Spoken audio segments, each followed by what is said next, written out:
Welcome to Mind Games, the podcast where we discuss the cerebral side of sport. I'm your host, Jillian Rosandich. Today we'll be talking about ethics in sport, specifically the concept of fairness. So most of us would agree that it's not fair to use performance-enhancing drugs. It's not fair to intentionally injure another athlete. But what about when it's a more nuanced issue? So today we'll take a look at the case of Maori Davenport, an Alabama high school senior and Rutgers University signee. She recently found herself in the middle of a controversial legal battle concerning amateurism in sport. And her situation kind of provides a framework for the larger discussion about governing bodies creating rules for athletes. With me today to discuss this is Dr. Roch King, Chair of Sport Coaching and Professor of Sport Ethics at the United States Sports Academy. Thank you for being here today. Thank you for having me. Do you want to tell us a little bit about your background with coaching and teaching? Well, to be as brief as possible, I've been coaching in one form or another for almost 35 years now. I've seen sport at a variety of levels, from like 6 and unders all the way up through collegiate and international level sport. I've been involved in different sports actually as well throughout my life. Competed as a swimmer, tennis player, water polo player, team handball player, fencer, but primarily have coached in swimming and water polo and basketball over the last few years, in addition to my academic and faculty responsibilities. Great. Well, then I think you can provide us with some interesting insight on this. So before we dive too much into our discussion on ethics, I just want to give the listener a little more background on the Maori Davenport case. So Maori isn't unlike most teens. If you look at her Instagram page, she has pictures with her friends and her dog and, posing in the parking lot of her high school, Charles Henderson. I think where she differs from a lot of her classmates is she is a 6'4" basketball star, a Rutgers signee, and between her junior and senior years of high school, she played for USA Basketball's under-18 national team, and she helped lead them to a gold medal, which is all super impressive stuff. But that game actually led to the controversy we're discussing today. So it's a practice for USA Basketball to provide a stipend for lost wages or travel expenses to their athletes that have played for them. And these athletes come from all over the U.S., so the rules on this reimbursement kind of varies, but like the blanket rule with the NCAA is that athletes can receive up to $300 a week. And normally, I think, correct me if I'm wrong, the onus kind of falls on USA Basketball to check with the individual high school athletic associations to see what the rules are on this. So in August of 2017, Maori received a check for $857.20, I should clarify. She received this and deposited it in late August, and after that she went on to just play in games as usual. And so fast forward 91 days, USA Basketball realizes, they call it a clerical error, that this was not okay under the Alabama High School Athletic Association's rules. They have specific rules on athletes receiving reimbursement. So in late October, early November, they let the Davenports know, hey, this was a mistake. The Davenports pretty much immediately repaid the money, and then they self-reported the error to the Alabama High School Athletic Association. And the Alabama High School Athletic Association pretty much said, like, you're suspended, like you're sitting out this season. And they have specific rules for this. I'm going to read them verbatim just so there's no confusion on what they are, but it states, a student cannot accept payment for loss of time or wages while participating in athletics as part of expenses. No award of any kind having a monetary value more than $250, other than medals, trophies, plaques, shall be made to students. Violation of this rule on the part of school officials shall subject the school to suspension for 1 year, and a student who has lost his or her amateur standing may be reinstated after a lapse of 1 high school season. So what this means for Maori is that even though USA Basketball accepted the responsibility and was like, hey, this is our bad, they were kind of like, too bad, too late, the rule's broken, that's that. And so Maori's family appealed this decision to the Central District. They appealed it on pretty much every level they could. The ruling stood, and Johnny Harden, who's the president of the Central Board of the Alabama High School Athletic Association, said, you know, if exceptions are made, there would no longer be a rule for amateurism. And Maori's mother, Tara, who's acted as an assistant coach, should know the rules. So once these appeals had been denied, like, tons of people, celebrity athletes, spoke out in defense. Like the WNBA, DeMarcus Cousins, Jay Billis, Chris Paul, the Women's Sports Federation. So essentially you have all these people saying, like, this is bogus, let her play. Mm-hmm. And so I think all of this leads to the question of, like, what's fair in the situation from an ethical standpoint. And you asked that in a very broad, sweeping way. So we'll try and unpack. There's a lot of things in the introduction there, and as you ran down some of the facts of the case. One of the things that was part of your introduction that I think needs a little bit more emphasis when we talk about how special that she is, that of the team that USA Basketball sent to Mexico City, all except for 2, and Maori being one of them, are in college now. So since they had ceased their high school eligibility, basically none of this applies to them.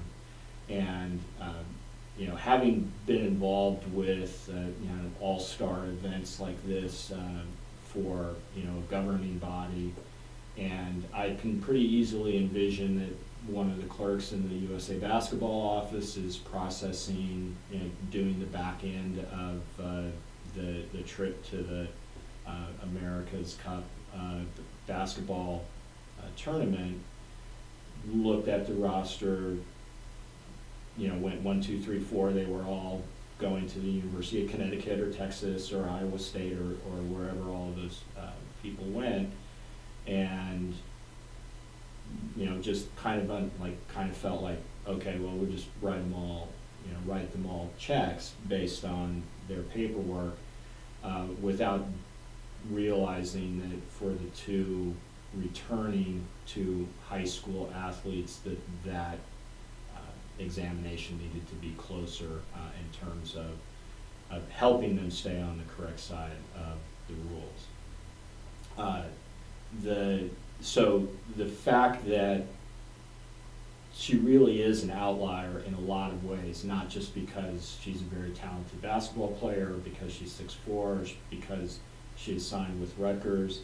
It has much more to do with the fact that she is one of very, very few athletes that the national governing body, USA Basketball, deals with in these types of all-star conditions that falls under these other eligibility rules that are different than the NCAA. And then remember, a lot of USA Basketball also involves things where there are no rules like that.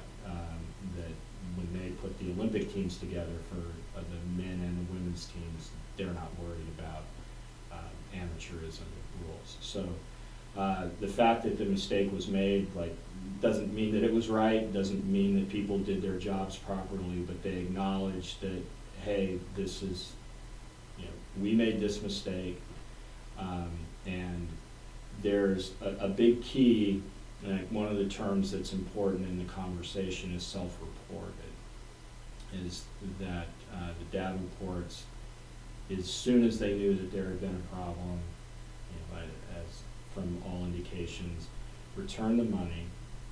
And I think that that's important when we start to consider what what all of the considerations are in this particular case. And the other part is to think about when the Alabama High School Association wrote the rule that is, this is how we are defining an amateur versus a non-amateur, that what was their intent at the time? What were they really trying to prevent, as well as what were they trying to establish in terms of a deterrent for people knowingly flaunting that rule? Do you think maybe it was like trying to prevent a pay-for-play where it was a more nefarious sort of thing? Do you think they ever envisioned a situation like Maori's when they wrote the rule? Well, there's a long history with just the concept of amateurism. It actually is a pretty checkered past, and we would have an entire other podcast talking about what amateurism has actually been used to do, and as opposed to protecting like the purity of a product, it really has been used for other, and unfortunately in a lot of times more nefarious purposes. But in this particular case, they were looking to define a high school athlete as somebody who was playing the sport more so for the developmental opportunities, for the fun, for the teamwork, for the community identification.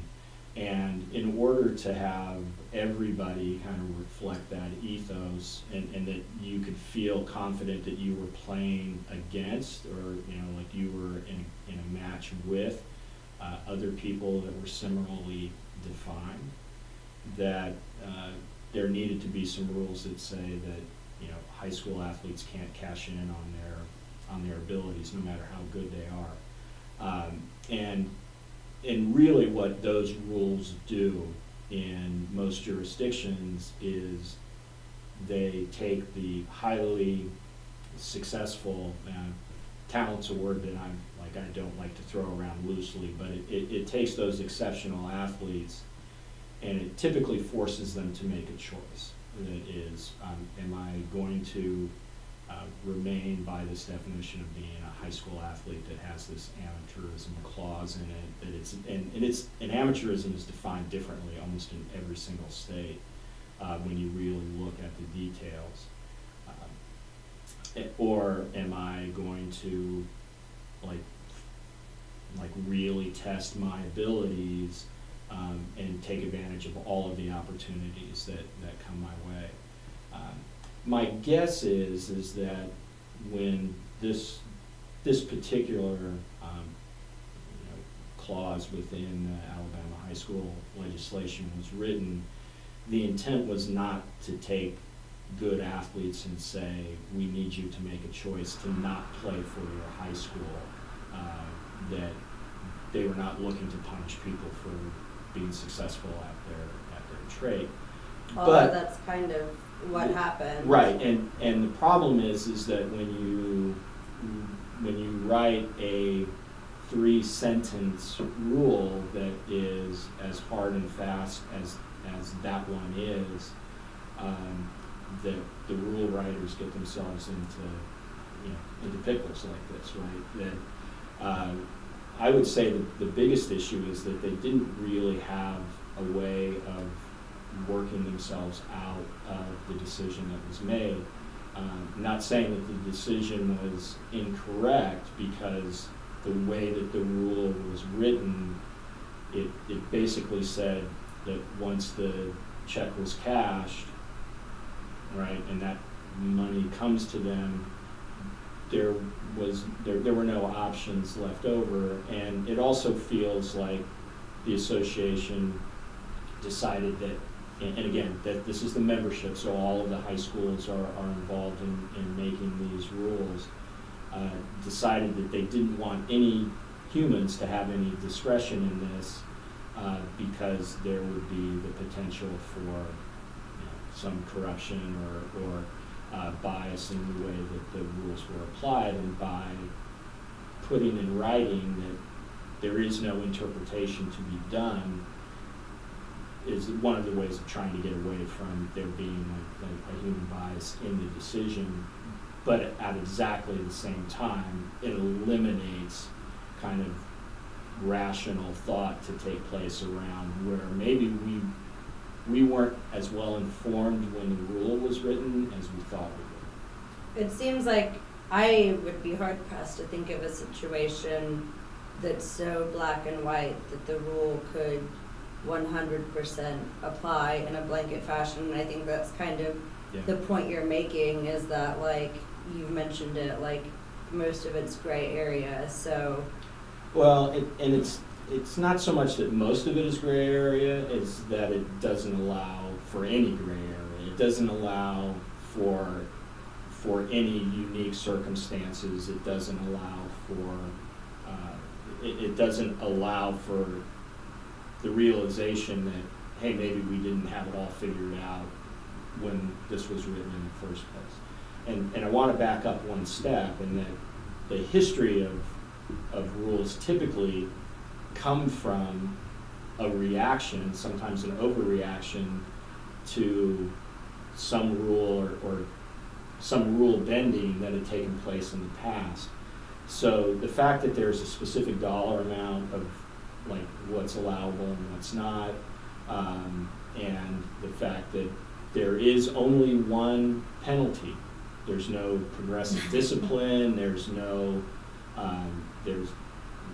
they're basically saying that if this happens, then this is the consequence. And I understand the argument that they should have known better. You know, you see the comments on the coverage of this case are also very informative as well. But I don't think that argument really holds up. That this was a particular case where there was a remedy that was available, which was return the money. Like, you know, so there's actually no gain that was taken from having this check written in the first place. And then the other part of the question that having such a hard and fast rule avoids, and this is where I think that it gets into an area of being flawed, is so now demonstrate the harm. Who was disadvantaged by by Ms. Davenport's participation? Who was really harmed, and at what point, if you can't make a determination, that it makes the case that protecting the rule to simply protect the rule is probably not fair or just. I think Jay Billis who was a former player and he's also an attorney as well. I didn't know that. Yes, but that's why I was going to say, like, of all of the people who that made a ruckus about this and brought it to the national attention, I think that it was when Jay Billis, was the one who made the comment that he would understand the underlying legal aspects of this as well. And I think that actually carried a lot of weight. Like, all of those other people are very important, but that was, and I'll be honest, that's when it really caught my attention. It's like, if Jay Billis is saying that something isn't just or something isn't fair, that we need to look into this, much more deeply. And I think he made a great point. So, like, yeah, he's a lawyer, which I didn't know. He was a basketball player, and he's an ESPN basketball analyst, so he knows a lot about the game. And he was saying these associations, are supposed to be there to protect our athletes. And I think that's always the argument you hear when things aren't going their way. Is like, oh, well, you know what, we're here to look after the welfare of our athletes. But at the end of the day, this rule seems so backwards from what that message is presenting. Like, who are you protecting? Like, this girl who she's an amazing athlete, she's a hard worker, she's represented her country on an international level, she's helped them gold medal, and now, like, we're keeping her from playing her senior year. because of this like clerical error, Mhm. to use USA Basketball's words. Correct. So it's like, what is the solution there, like as an ethics professor, like what needs to change to prevent that from happening in the future? And again, to kind of pull back and take a little bit broader view, and maybe look at the way that the process worked here. I'm going to take a real kind of quick caveat here, and part of what happened in this particular case, from my understanding, is that because the way that the rule was written, and there was no way for anybody to intervene in a way, that there was no written process. So to actually be fair to the Alabama Association is that there was no written process for them to do anything differently than what they did. And it wasn't until there was actually the civil case was filed that, you know, it came up like, okay, well, there's an option. Somebody else can make a different decision that's going to trump this, which ended up, you know, being in district court. But now, hopefully, and the reports are, is that the association's going to take a look at the rule, because you don't want to keep a rule that it takes a court case to find the proper remedy for, but you also don't want to abandon the spirit of why the rule was written in the first place, which is to kind of protect, you know, for certain sports, and people being able to fund their training for a particular sport by playing the sport, which is kind of usually the underlying reason for those kinds of things. But I also think that the rule was not written with the intent of saying that we don't want anybody in the state of Alabama to be getting all-star opportunities to go and play in the, you know, All-American Football Classic, or to represent the United States in an international tournament, or even to, you know, represent the state of Alabama in national or regional competition. So I think they did the best. I'm willing to give them the benefit of the doubt that they did the best that they could with what was written, and now is the time to pull back the lens and say, let's take a look at how we wrote it in the first place, and how we basically backed ourselves into a corner in not anticipating that these kinds of things may happen. Well, let me stop there, check back with you. It's like, are we okay to start a kind of this more broad discussion about what it means to be fair, what it means to play sports, et cetera? Yeah, I think so. Okay. So one of the, it's foundational, but a good place to start is to think in terms of what do we really mean by playing sports. There's the best definition that I've seen, and most people who study the ethics and philosophy of sport tend to agree, is Bernard Sweet's.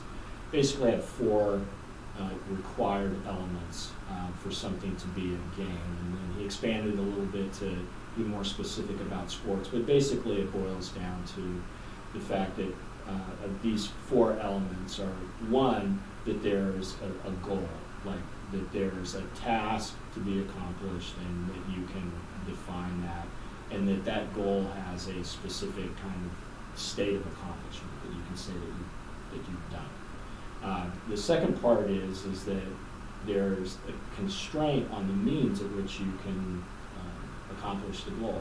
So if we think about basketball, the goal is simply to put the ball in this, you know, object that was nailed to a wall in Holyoke, you know, Massachusetts, and you know, that's the goal. It seems pretty straightforward, and actually it is. But it's not a very interesting game if like you can just climb up the ladder and put the ball inside the basket, right? So the means of which to accomplish the goal are constrained, and that's where all of those kind of procedural rules in terms of what makes basketball basketball, in terms of not being able to pick the ball up and run with it, or not being able to tackle the person who has the ball and beat them into submission to make them give you the ball. There's a great history of rule adjustments in basketball over the years, but those are basically the means or the ways that it's defined that you can appropriately achieve the goal. And then rules are written to help clarify, but then also in a lot of cases put in the consequences of trying to use illegal means. Right? It's basically, if you're breaking the rules, what are the consequences of that? And in a way, games become that balance of rule breaking and consequences for rule breaking.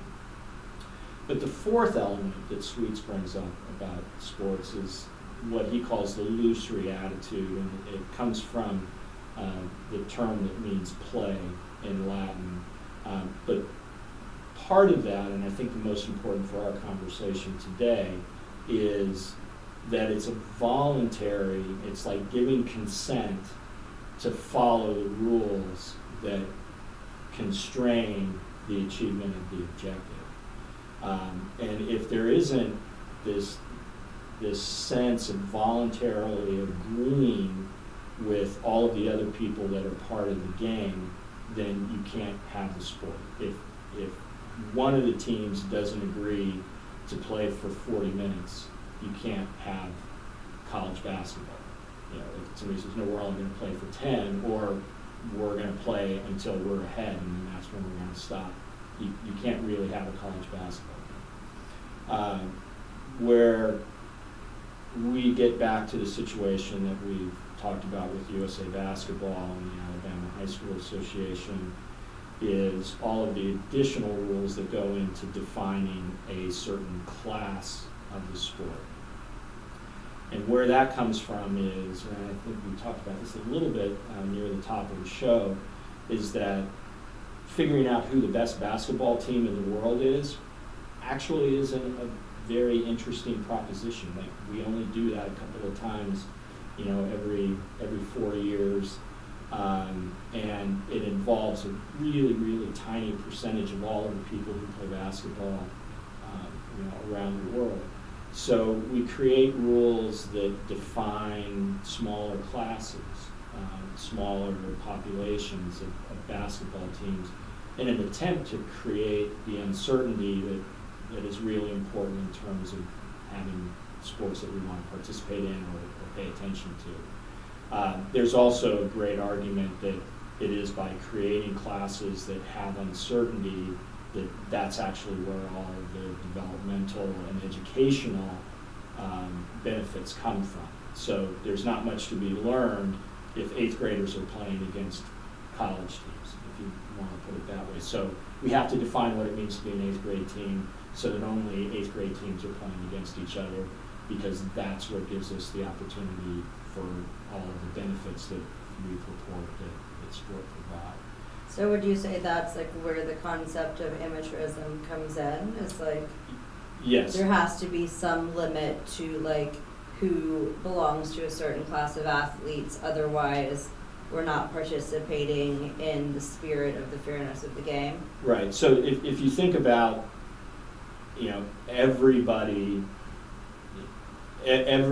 could be at this highest level, and it's what like golf and tennis have defined as the open era, right? That being the open champion is actually like the best thing that you can do. You can go back 100 or so years, and the idea was, particularly when you have a kind of gentleman's sportsman definition about athletics, is that actually the amateur title would be the most prestigious, because this is the person who was the best at it without trying to be the best at it in a way, which is an odd concept for us. But anyway, the idea is that gets boring for almost everybody right away. If you're immediately eliminated in the first of 157 rounds of a tournament, you're like, well, let me go find some other people who have been eliminated early.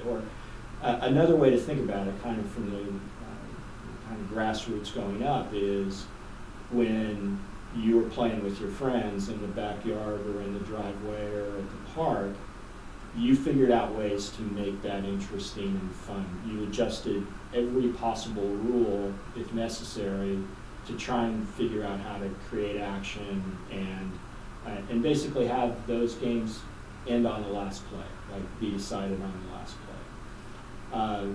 But there probably came a time where it was obvious who in your neighborhood was going to win, and you couldn't figure out a way to adjust the rules, or like nobody wanted to play 3 against 1 anymore because the one really tall, really good player, like there was no way to make it interesting, and the way to make it interesting was to go play some kids that were in the neighborhood next door, or to get together with your friends at school and go play kids at another school.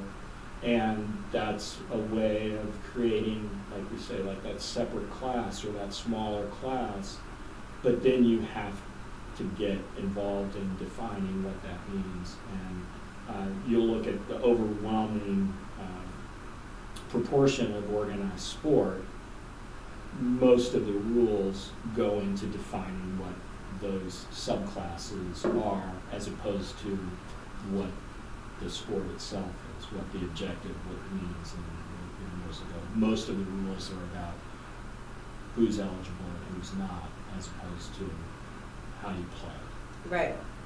So I feel like this is all like fairly dense stuff, especially if you don't have, like a huge interest in sport governance, or if you're more of a layman in that area. So if someone's listening to this, first of all, like final thoughts on the Davenport case, or like sport governance rules, and then perhaps a sort of thought experiment, or kind of an explain it like I'm 12.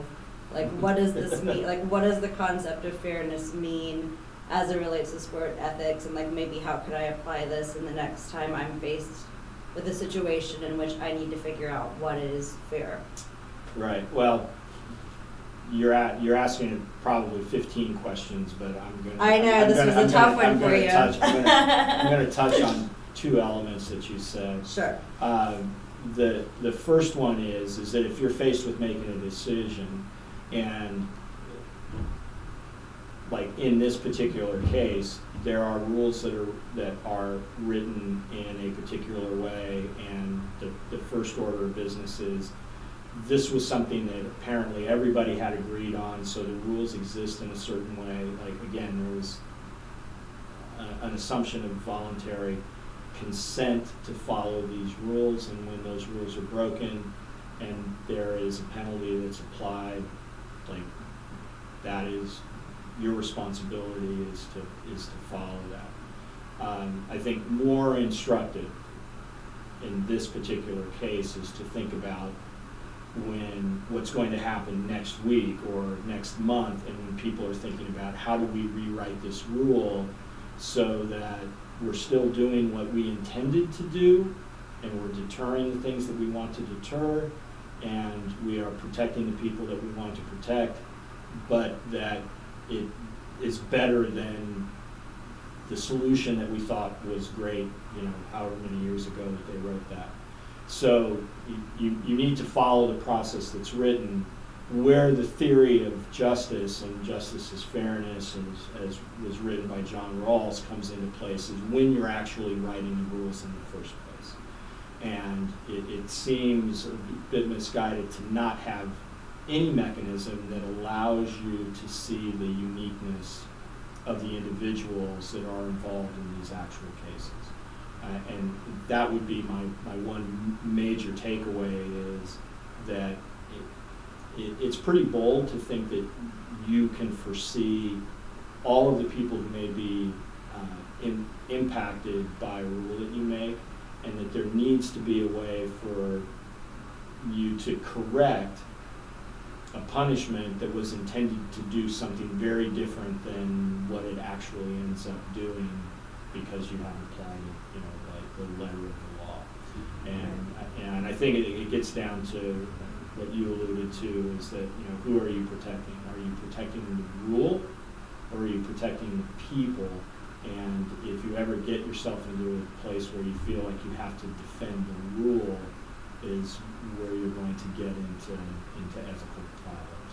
Yeah, so I think that's a great way to sum it up. And I thank you so much for sitting in with us I today. appreciate you hanging in there with all of this. So it's a great topic, and like I said, it's a great opportunity for people to think deeply about complicated issues, because there really is almost no time to be able to do it when an actual issue is on the plate. Right, exactly. So it's better to maybe be proactive versus reactive.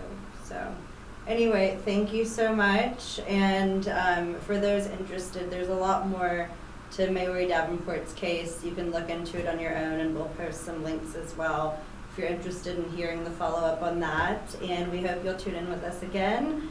Once again, I'm your host, Jillian Rosandich, and this was Mind Games, an exploration of the cerebral side of sports. So we'll see you next time.